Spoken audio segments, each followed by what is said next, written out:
Friends நிறைய recipe இப்போ நான் பசங்களுக்காக பண்ணிகிட்ருக்கேன். கடைசியாக தான் பண்ணுறது. இதுதான் அவங்களோட ஃபேவரட் பானிபூரி.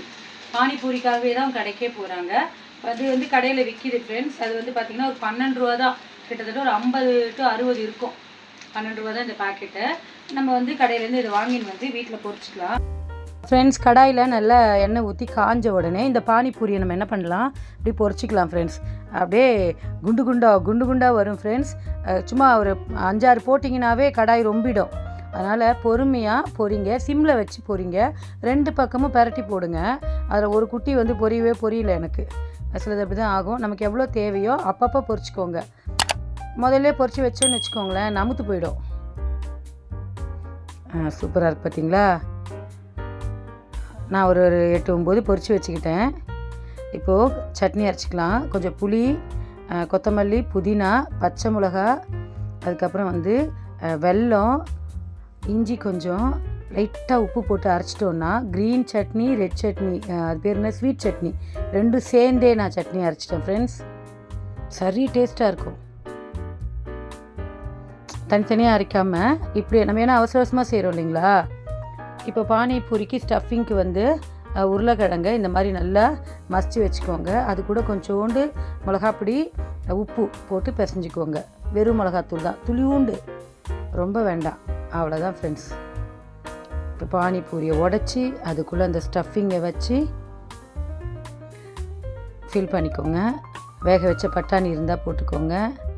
கொஞ்சம் வெங்காயம், கேரட் கொஞ்சம், அப்புறம் மேலே கொஞ்சோண்டு புதினா இல்லை கொத்தமல்லி தழை கொஞ்சோண்டு வச்சு நம்ம சட்னி அரைச்சோம் இல்லைங்களா, அதை அப்படியே திக்காக எடுத்து வச்சுக்கிடுவோம். கொஞ்சம் அதை அப்படியே எடுத்து போட்டுக்கலாம். சட்னி சூப்பராக இருக்கும் ஃப்ரெண்ட்ஸ். கொத்தமல்லி, புதினா, கொஞ்சோண்டு பச்சை மிளகாய், இஞ்சி போட்டு வெல்லம், புளி எல்லாமே போட்டு அரைச்சிக்கலாம். இது வந்து அப்படியே பானிபூரி ரெடி பண்ணிவிட்டு இப்போ நான் தகிப்பூரி எனக்கு சாப்பிட்ணுன்னு ஆசை வந்தது. அதனால் தயிர் கொஞ்சம் எடுத்து இது மேலே அப்படியே போட்டேன். டொடாக் சாஞ்சிருச்சு. இந்த கிருஷ்ணர் வெண்ணப்பானை மாதிரி இருக்குது பாருங்கள்.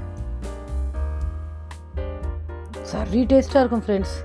ஈவினிங் பிள்ளைங்க வரும்போது இந்த மாதிரி செஞ்சு கொடுங்க. கொஞ்சம் ஓம்பொடி, அவ்வளோதான். இது மேலே கொஞ்சம் டொமேட்டோ சாஸ் விட்டுட்டேன்.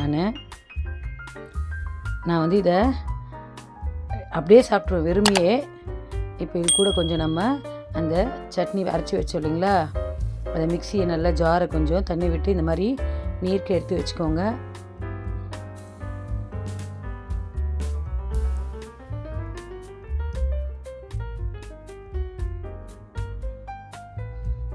சூப்பராக இருக்குது ஃப்ரெண்ட்ஸ்.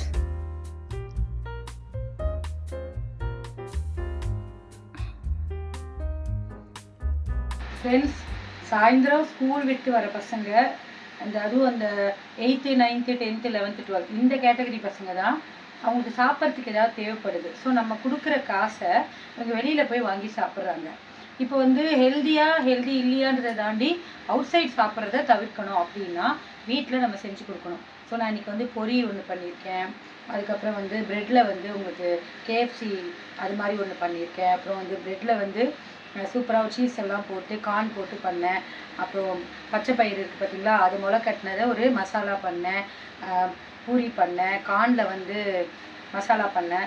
இதெல்லாம் நம்ம வீட்டில் நம்ம புதுசாக கண்டுபிடிச்சி கொடுக்கலாம். இது எல்லாத்துலேயும் கேரட், வெங்காயம், கொத்தமல்லி இதெல்லாம் இருக்கிறதுனால ஹெல்த்தியாகவும் இருக்கும். பசங்க விரும்பியும் சாப்பிடுவாங்க.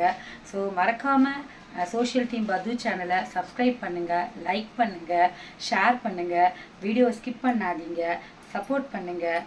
பாய். வேறு ஒரு வீடியோவில் பார்க்கலாம்.